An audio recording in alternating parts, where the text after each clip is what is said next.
Hi, I'm Yael Arbakari, and this is the story of how I gained the faith to remain a crazy one, a new inspiration blog.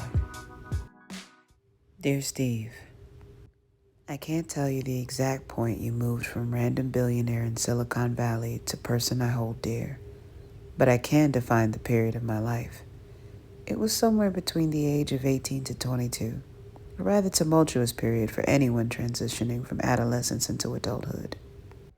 I'd eschewed my long held vision of being in the medical field 2 years prior when my mom discovered the importance of being entrepreneurial.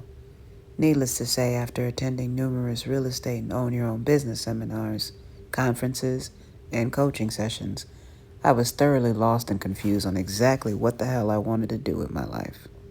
This is where I met you.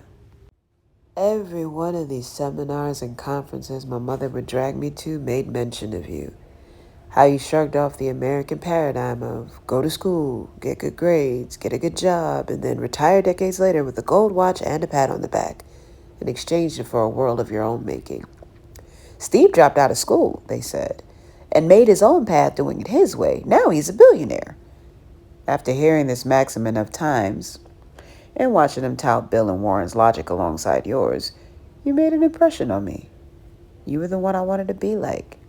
Not just because you were really wealthy, but because you did it your way. Outspoken, bold, and a tad bit reckless. In your interviews, I saw someone who wasn't quick to change his mind, did not mince words, and was hell-bent on making sure he left behind a big-ass dent in the world. And in you, I saw me. I was the smart-aleck kid who bowed to no authority but God himself, and maybe my parents. I was the one who was determined to write my own path, and not the one people told me I should, even if that meant wandering in the wilderness of what now for a bit.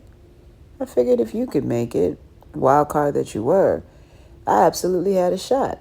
So I clung to you, begged my dad for an iPod, and eventually made the ill-advised decision to max out my last credit card to purchase a 13-inch white MacBook, hoping that maybe owning Apple products would bring me one step closer to becoming like you.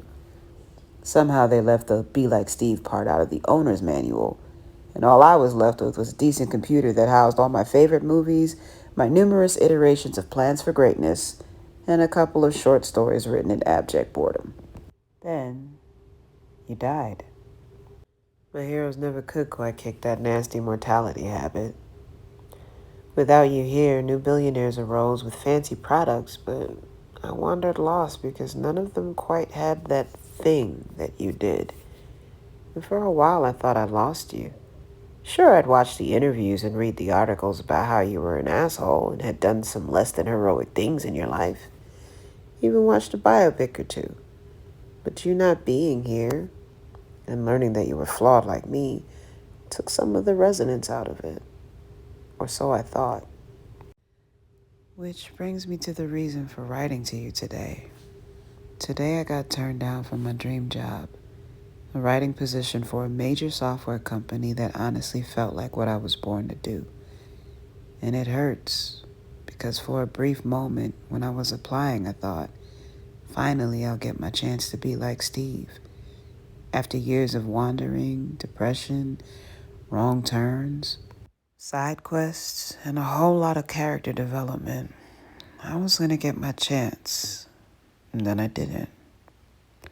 Now I'm crushed because after all these years, I'm no closer to being like you than when you left. So, Steve, you've inspired me, given me words to live by, and a mantra that found its way into my brand identity. But what I ask of you now is to lend me your vision and faith to keep going until I make my dent in the universe. Help me remain a misfit, a rebel, a troublemaker, a square peg in a round hole, a crazy one, no matter how much life may try to beat it out of me. Keep encouraging me to think different until I land the opportunity that's right for me. And maybe, just maybe, I'll be able to push the human race forward a bit and inspire some others like us too. From one crazy one to another, Yael Arbakari. Here's to the crazy ones, the misfits, the rebels, the troublemakers, the round peg in the square holes, the ones who see things differently. They're not fond of rules, and they have no respect for the status quo.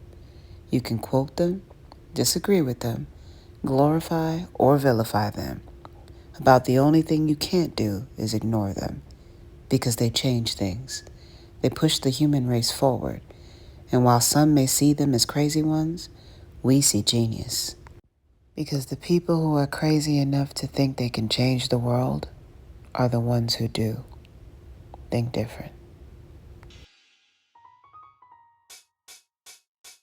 For more inspiration blogs and other writings from me, please visit yaelarbakari.com.